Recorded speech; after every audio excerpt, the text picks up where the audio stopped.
नमस्कार। कभी सोचा है कि हम जो बाजार में एक छोटी सी चीज खरीदते हैं, उसका पूरे देश की अर्थव्यवस्था से क्या लेना देना हो सकता है? आज हम अर्थशास्त्र की इन्हीं दो बड़ी दुनियाओं, व्यष्टि और समष्टि, के बीच के कनेक्शन को समझने वाले हैं। तो सवाल यही है कि हमारे छोटे छोटे फैसलों का देश की बड़ी आर्थिक तस्वीर से आखिर क्या रिश्ता है? चलिए, इसी सवाल की तह तक चलते हैं और इसे समझने की कोशिश करते हैं। तो सबसे पहले बात करते हैं व्यष्टि अर्थशास्त्र की। इसे ऐसे समझिए कि हम अर्थव्यवस्था को एक माइक्रोस्कोप के नीचे देख रहे हैं, जूम इन करके बिल्कुल छोटी छोटी चीजों पर। देखिए, इसका नाम ही इसकी कहानी कह देता है। ये जो शब्द है ना, माइक्रो, ये ग्रीक भाषा के शब्द मिक्रोस से निकला है, जिसका सीधा सा मतलब होता है छोटा। तो व्यष्टि अर्थशास्त्र असल में अर्थव्यवस्था के छोटे छोटे हिस्सों की स्टडी है। मतलब एक परिवार क्या खरीदता है, क्यों खरीदता है, या फिर कोई एक कंपनी अपने सामान की कीमत कैसे तय करती है, बस इन्हीं सब पर इसका फोकस होता है। और इसी में हमें बड़े दिलचस्प सवालों के जवाब मिलते हैं, जैसे किसी चीज की मांग क्यों बढ़ती है, या कोई कंपनी किसी प्रोडक्ट का दाम क्या रखेगी। ये सब इसी के दायरे में आता है। और क्योंकि इसमें कीमत यानी प्राइस का इतना बड़ा रोल है, इसीलिए इसे कीमत सिद्धांत या प्राइस थ्योरी भी कहा जाता है। सिंपल है। अच्छा, अब माइक्रोस्कोप को किनारे रखकर एक टेलीस्कोप उठाते हैं। चलिए जूम आउट करते हैं और समष्टि अर्थशास्त्र के साथ पूरी बड़ी तस्वीर को देखते हैं। और यहां भी नाम में ही इसका राज छिपा है। मैक्रो शब्द आया है ग्रीक के मैक्रोस से, जिसका मतलब होता है बड़ा। तो अगर व्यष्टि अर्थशास्त्र एक एक पेड़ को देख रहा था, तो समष्टि अर्थशास्त्र पूरे जंगल पर नजर डालता है। ये किसी एक इंसान या कंपनी की बात नहीं करता, बल्कि ये पूरे देश की आर्थिक सेहत की बात करता है। इसमें वो सारे बड़े बड़े मुद्दे आ जाते हैं जिनके बारे में हम रोज खबरों में सुनते हैं, जैसे अब देश की कुल आमदनी, महंगाई क्यों बढ़ रही है, बेरोजगारी की दर क्या है। ये सब समष्टि के ही टॉपिक है।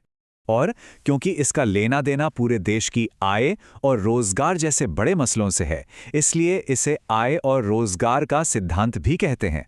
तो अब तक हमने दोनों दुनियाओं की एक झलक देख ली, एक छोटी और एक बड़ी।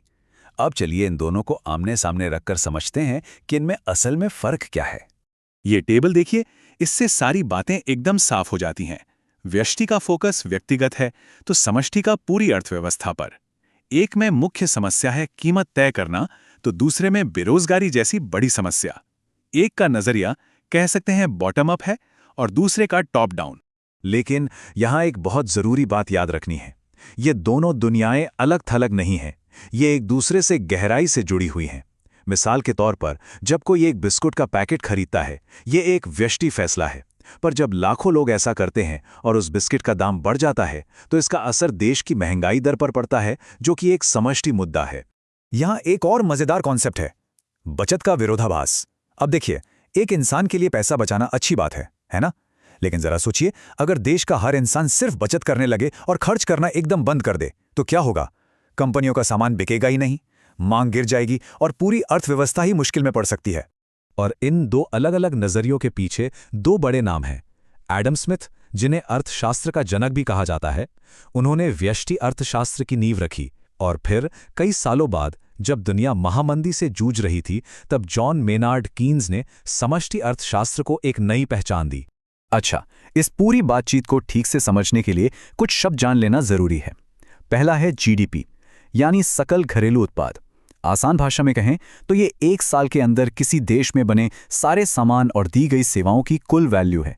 एक तरह से ये देश की अर्थव्यवस्था का रिपोर्ट कार्ड है। अगला शब्द है अवसर लागत या अपॉर्चुनिटी कॉस्ट। देखिए, हर चुनाव की कीमत होती है। अगर कोई फिल्म देखने जाता है तो उसने उस समय में किताब पढ़ने का मौका गंवा दिया, तो वो किताब पढ़ना ही उसकी अवसर लागत है, यानी वो दूसरा सबसे अच्छा विकल्प जिसे छोड़ना पड़ा। और आखिर में सीमितता। सच कहें तो यही अर्थशास्त्र की सबसे बुनियादी समस्या है। हमारी जरूरतें और इच्छाएं तो बहुत हैं, लेकिन उन्हें पूरा करने के साधन, जैसे कि पैसा, समय या कुदरती संसाधन, हमेशा सीमित होते हैं। और इसी वजह से हमें चुनाव करना पड़ता है। तो व्यष्टि और समष्टि ये सिर्फ किताबी शब्द नहीं है, ये दुनिया को देखने के दो अलग अलग चश्मे हैं। एक हमें किसी व्यक्ति की कहानी दिखाता है, तो दूसरा हमें पूरी तस्वीर दिखाता है।